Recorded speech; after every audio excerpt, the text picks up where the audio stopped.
ചോദ്യം ഇതാണ്. 5, 10, 15, 20 എക്സ് എന്നീ അളവുകളുടെ ശരാശരി 18 ആയാൽ എക്സിൻ്റെ വില എത്ര?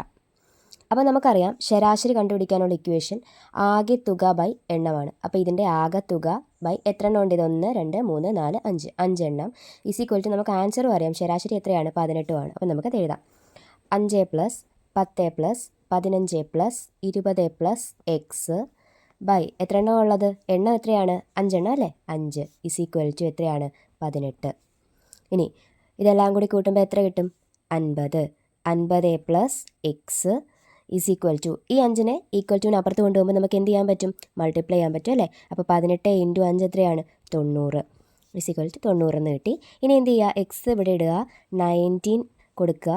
ഇവിടെ എന്ത് ചെയ്യുക? ഇത് പ്ലസ് ചെയ്തേക്കുകയാണ്. ഈക്വൽ ടുവിൻ്റെ അപ്പുറത്ത് പോകുമ്പോൾ എന്തായി പോകും? മൈനസ് ആയി പോകും. -50.